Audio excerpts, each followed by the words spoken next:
What's up guys, it's your boy, Barca Boy 103. Today we're going to be doing the match preview for Barcelona versus Deportivo Alaves in La Liga. Barcelona are back in action just 2 days after the Copa del Rey semi-final against Sevilla.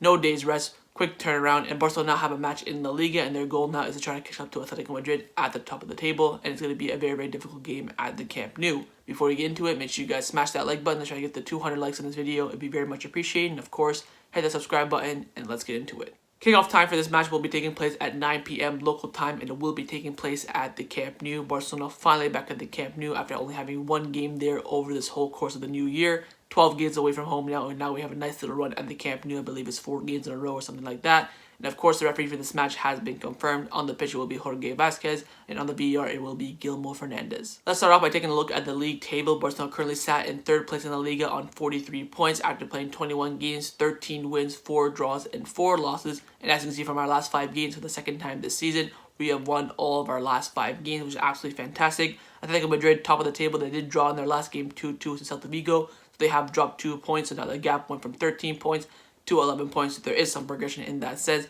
but we are still 11 points off the top of La Liga. Real Madrid are currently in 2nd place because they played midweek on Tuesday against Getafe where they won. So theoretically, Barcelona is still in 2nd place if they win this match against Alavés. Speaking of Alavés, they're all the way down in 16th place. After playing 22 games, they have 22 points. They're averaging pretty much a point a game. 5 wins, 7 draws, and 10 losses. And if you look at the last 5 games, they've lost 3, drawn 1, and won 1. Let's take a look now at Deportivo Alaves. Of course, Alaves are pretty much known as a mid to low tier team in La Liga. Pretty much come fight for their lives and then stay in the division and trying to, work the way up. As we all know, we played Alaves earlier in the season away at their stadium, and we did draw that game 1-1 with Luis Jorge scoring in the 31st minute and Antoine Griezmann scoring in the 63rd minute. Of course, this game was a very, very dominant performance in Barcelona, of course, trying to get that goal. Of course, we did have one mistake from Neto, who, cost us the goal, and then we had to keep fighting and keep pushing and keep pushing. Of course, this match took place very, very early in the season, so the team was still gelling.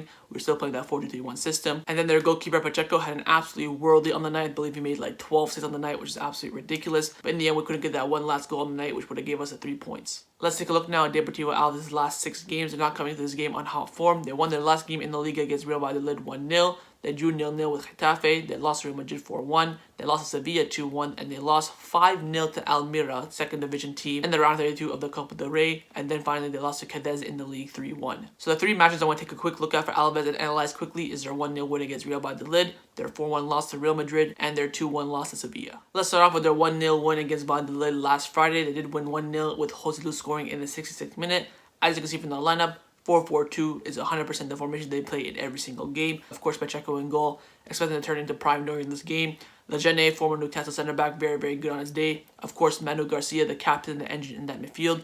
He did come off in this game with an injury and is now listed as a doubt for this match. I expect him to start on the bench and probably make a sub appearance, but he probably won't start this game, which is a big, big advantage for Barcelona. And of course, their striker partnership up front in Lucas Perez and José Lu have been on form currently. As you can see from their player ratings, got an 8.2 and an 8.1 respectively, and they're coming on to this game in fantastic form. Of course, Real Madrid being the away team weren't really that dominant in this game. It was all Alavés. In the end, they got the 1 goal to give them that 3 points. Now take a look at their 4-1 loss to Real Madrid. Of course, on the night, Casemiro scored, Benzema got a brace, and Eden Hazard scored. And for Alavés, José Lu scoring again for them. As you can see from their player ratings, they had a very, very poor performance on the night with Pacheco, their center back, their right back, and their midfielder putting in a very, very poor performance. But of course, their striker José Lu got the goal, and he is coming into this game on form as well. With Alavés having a poor game, it was pretty much set in stone that Real Madrid were going to dominate and win this match. And finally, let's take a look at their 2-1 loss to Sevilla with Youssef En-Nesyri and Suso scoring for Sevilla, and their backup striker Edgar Mendes scoring for Alavés. As you can see from the lineup, very, very similar players because, of course, they don't have any Copa del Rey anymore, so they play their starting lineup every single week. With Alavés being at home in this match, they didn't really park the bus that much. They kind of, took it to Sevilla, but unfortunately, Sevilla did score early on with En-Nesyri. But then Alavés came back and made a 1-1 just 10 minutes later. After that, Alavés were a bit more conservative in their play, but then Suso scored an absolutely world-class goal. It was a beautiful goal. I think it was from outside the box, 30 yards, top corner, and unfortunately, a wonder strike cost them the 3 points in this match. So an overall conclusion on Deportivo Alaves, I think we have to really, really watch out for this team because they are a very, very strong and fighting team. They will never, never give up. And of course, we have to watch out for Lucas Perez and José Lu up top. If we give them a snippet of a goal or an opportunity in this game, they will take it for sure. Of course, José Lu is coming this game on form along with Lucas Perez as well. Of course, Lucas Perez is a very, very experienced player. Played for Deportivo La Coruña, played it for a little bit for Arsenal as well. And of course, Barcelona were trying to sign him as well as that backup striker instead of getting, Martin Braithwaite.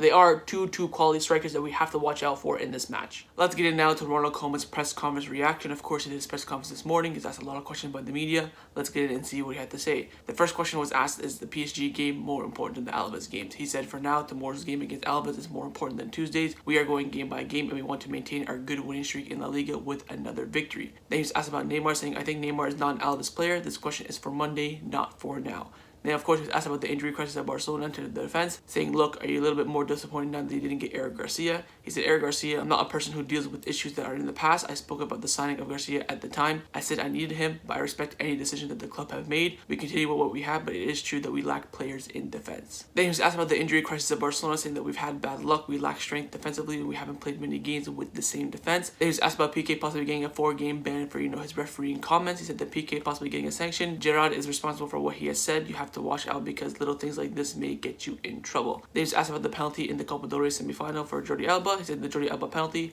is a clear penalty. I don't understand why VAR did not intervene. The foul was inside the area. Then again, he was asked about the performance against Sevilla in that match. He said that we played a very good game in Sevilla.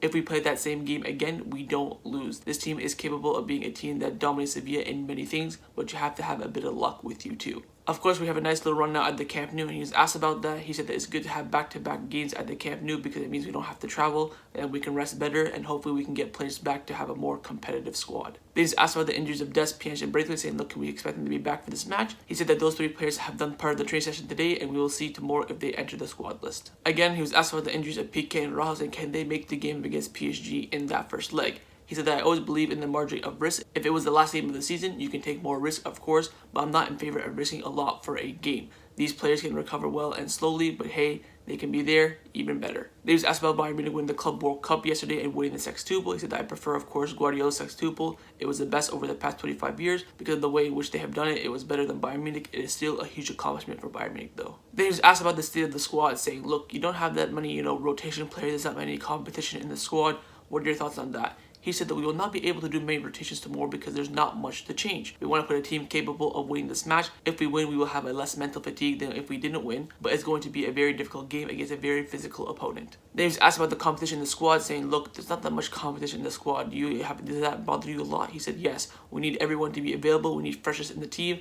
Physically, we are very well. Otherwise, we wouldn't have done so well in the second half against Sevilla, pressing and dominating the game, but some players are very loaded with minutes and need rest. They just asked about Araujo's possible appearance in that first leg against PSG, saying will he put infiltration and be able to play that game. He said that right now Araujo is injured and there's nothing we know at the moment. We will see on Monday or Tuesday, but you always have to know the risk that you take. Then he was asked, look, this next month and a month and a half is going to be so important to Barcelona because of course we have the Copa del Rey, Champions League, La Liga is about to get to like the last few games. Do you agree with me? He said that yes, in the month and a half we are going to see where we are to find out what we can aspire to do. Then the final question he was asked was about the competition in the squad, saying, look, there's not that many competition. A player can play bad and then they can play again next week. Do you have a problem with that? He said yes again. We said we have to understand we are changing the team. We're giving opportunities to young players who have talent, but they all have to improve. It's incredible how quickly Pedri reached at that level. Usually players progress even slower, but the whole team has to look at Pedri as an example to progress and become a Barcelona player. And that concluded Ronald Koeman's press conference. Let's get it now to the lineup predictions. We're going to start off with Ronald Koeman. I'm going to try my best to predict Koeman's lineup for this match. It's going to be very difficult to predict. Will he go full strength, full rotation, a little bit of both? All I know for sure is that he's definitely going to be keeping the game against PSG in the Champions League in mind picking this lineup. I got this line for Koeman on the screen right now. Ter Stegen in goal, Firpo, Guetta, Lenglet, Jordi Alba, De Jong, Pedri, Riqui Puig, Trincao, Messi, and Griezmann. Starting off in the defense, Ter Stegen, set in stone. The big thing for me is the back four. What will he go with? I think he's going to stick with Firpo at right back. Of course, didn't do too badly against Sevilla. We have no other fullback to play, like a natural fullback, so I think he's going to stick with Firpo. 2 center backs, Lenglet and Guetta. Of course, Umtiti was very poor against Sevilla. Lenglet's going to probably come straight back in. Jordi Alba left back. We have no one else, so I expect him to start him. In the midfield, for me, is the big question, what will he do? For me, I think he's going to go with De Jong, Pedri, and Riqui Puig, which of course is the midfield that everyone wants to see. All I know for sure is that Riqui Puig is 100% going to be starting this game. We have to rotate. Riqui Puig must start in this match. I think he's going to play De Jong in that CDM position. Of course, the last game at the Camp Nou against Athletic Club, he played De Jong there with Busquets being suspended. For me, Busquets has been playing so many minutes recently. Of course, Pedri got a rest, De Jong got a rest, but Busquets has not been given a rest at all. For me, Busquets is 100% going to be getting a rest in this game. So I think he's going to drop De Jong back and play Pedri. Of course, he could start Illas Mariba. I don't see him doing that. I think Pedri, of course, having a very bad performance, needs to play. So I think he's going to stick with Pedri in that position. Now the front three for Ronald Koeman, I've gone with Trincao, Messi, and Griezmann. As we all know, our strongest front three is Dembele, Messi, and Griezmann, and I think he's going to rest one of them. I think he's going to rest Dembele because, of course, he is a little bit injury prone. I think he's going to go with Trincao. I think Trincao did very well against Real Betis. Came on against Sevilla, probably touched the ball maybe once or twice. He has to start this game, and I think Koeman's going to give him that start.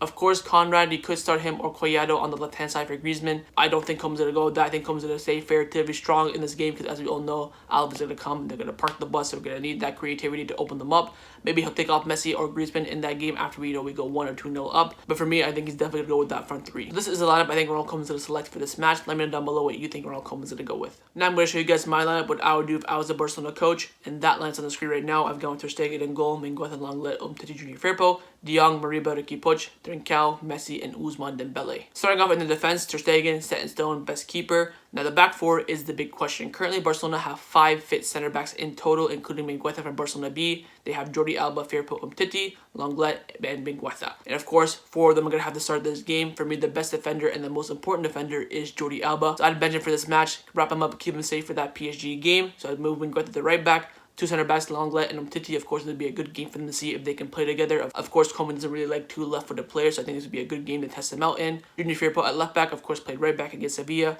I'd move him back to his natural position, and hopefully he can put in a good performance there. In the midfield, I've gone with De Jong, Mariba, and Ricky Puig. Of course, just like I said for Koeman, Ricky Puig 100% has to start this game. De Jong, putting him there for the same reason. I wouldn't play him for the full game for sure, but of course, he is the most fit midfielder in the team, so I'd play him in that holding position.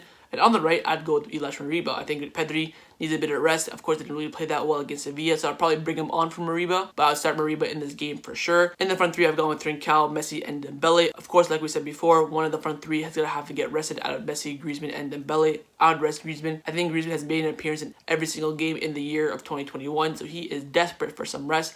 This is a perfect game. Lower opposition at home, sit on the bench, rest up, and not even make an appearance in this game. Of course, I wouldn't play Messi for this full game as well. I would probably look to take him off in the 70th minute for maybe Conrad or Collado, then move Dembele to number 9. But for me, the reason why I'm starting Dembele in this match is because he needs a goal. Hopefully he can get this goal in this match. He's been playing very, very well over the past few games, but hasn't been, have that, cutting edge, hasn't, scored a goal in a while. So I definitely play him, and hopefully he can get a goal to boost up his confidence for that PSG game. So this is the team I've selected for this match. I think it's a very, very strong team. It can easily beat Deportivo Alaves. We have a little bit of a rotation, a little bit of the first team and strong team players. And of course, substitutions definitely will be taking off De Jong and Messi in this match. Of course, let me know down below would you rather pick my lineup or Koeman's lineup. Score prediction time. Time to predict the score for this match. I do think it should be a relatively easy game for Barcelona on the night.